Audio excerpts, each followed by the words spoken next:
Hello and welcome to Averys at-home wine tastings. My name is Frank, the events manager in Bristol, and for our first focus video, I thought I'd discuss one of my favourite countries for wine production, Germany. A country often overlooked for some of those lesser styles of wine, which usually were a little bit too sweet, lacking in any flavour other than the sugar, and nowadays usually found at the bottom of supermarket shelves.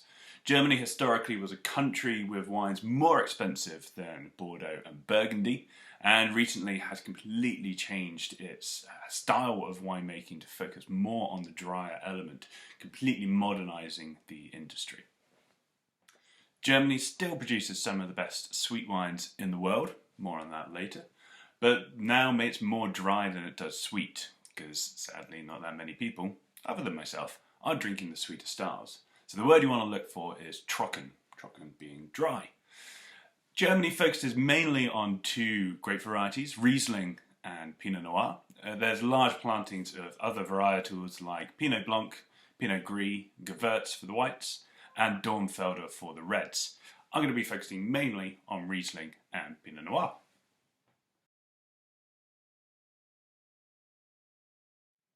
Riesling is my favourite varietal. It's probably the grape that I drink the most of at home as well.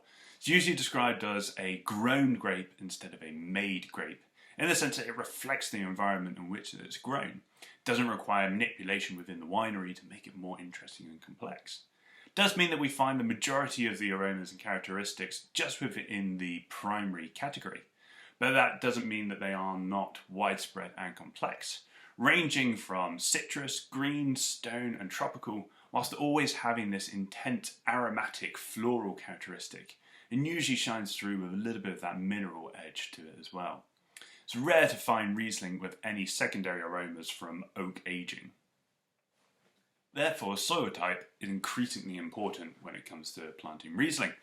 It does love to be planted on slate, as this allows quick, easy drainage for excess water, as well as storing all of the heat to slowly release overnight, allowing Riesling to get to its full potential. There are, however, many different types of slate, all adding increasing benefits to Riesling, from lighter body, more pepper and smoke characteristics, as well as more lean acidity. Now, acidity is the key thing when it comes to Riesling. Riesling can produce wines of different increased levels of sweetness, but it should always have that mouth-watering acidity, which helps keep the wine balanced and fresh on the palate without it feeling too sweet and sickly. And this acidity is also the key component for aging potential, with some of those super sweet styles being able to age for up to 30, 40, 50 years plus. And even the drier styles on the higher end, things like the Grosser Gewächs, can age for 10 to 20 years, which is rare for most white wine production.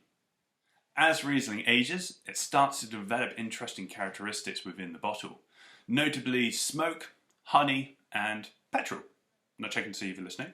This kerosene aroma is actually a desired characteristic, not a fault. It usually takes 5 to 10 years to develop with the German styles. However, over in Australia, it only takes a couple of years due to the warmer climate.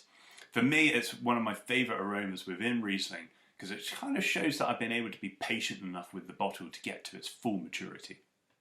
Riesling is probably still more well known for those sweeter styles, of which they are still a key part of production.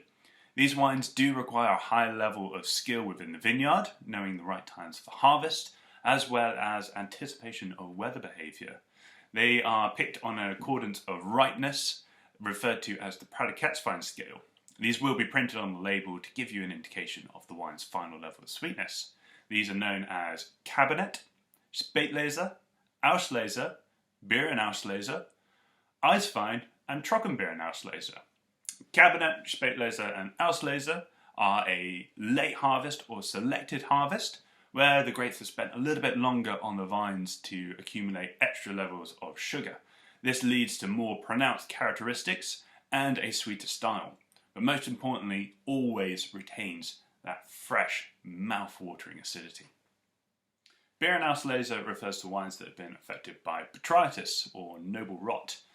This only happens in the best vintages and in the best sites. It requires misty mornings, warm afternoons, proximity to a river, as well as careful canopy management throughout the vineyard to encourage just the right amount of botrytis to develop. Botrytis thins out the skins, allows the water to evaporate, and this concentrates the sugar within each of the grapes. Sadly, it does affect each bunch of grapes at a different rate, so it becomes the picker's responsibility to go up and down the same row of vines, picking individual grapes one at a time. This does become a very expensive operation, as you can probably imagine, especially when you consider the steepness of the vineyards around somewhere like the Mosel. These wines can get up to sugar levels of 200 grams per litre plus, but again, still have mouth-watering acidity.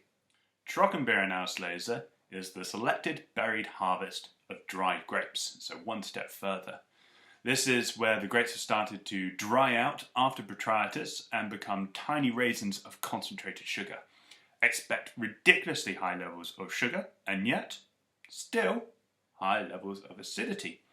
Sadly, again, very high prices for these wines, as they are very rare to find. Ice wine, or ice wine, is where the harvest has happened once the grapes have become frozen.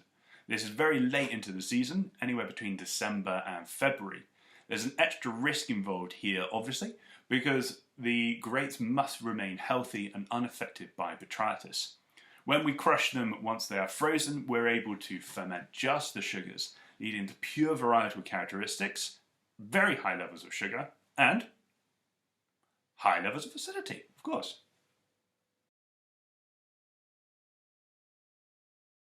We don't usually think of Germany as a red wine producing country. It's actually the third largest producer of Pinot Noir in the world, right after France and America.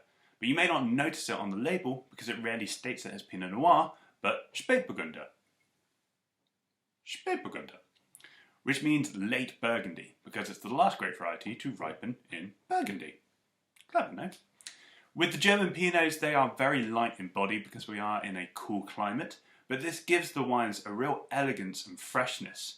Real soft, gentle red fruit, strawberry, raspberry and red cherry, and they usually give you that gentle savoury element as well. For me, I find German Pinot versus Burgundy, you get far more value for money. Because you're not paying for the prestige of drinking Burgundy Pinot Noir, you get more for your money if you decide to change towards a Spätburgunder and try something different.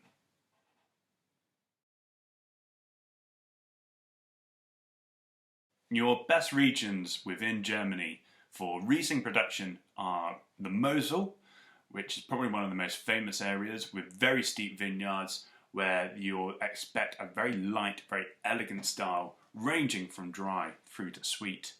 The Rheingau, a large south-facing hill along the Rhine River, produces wines with a little bit more weight and power behind them but still cut through with that mouth-watering leanness. You do have other areas like Pfalz and the Rheinhessen, which produce exceptional wines for a little bit more value for money, but still have the high level of complexity. You can find everyday drinking wines, as well as the higher end as well.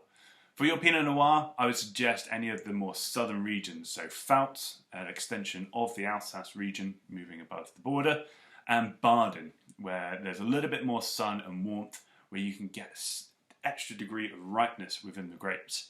There is one little sub-region just above the Mosel, far north, called the Ahr, A-H-R, which has a perfect little microclimate for producing Pinot Noir. These wines are sadly rare to find in the UK, but they are worth hunting down. Hope you've learned a little bit about German wine today. Feel free to send me any emails if you have questions. I like to talk about German wine.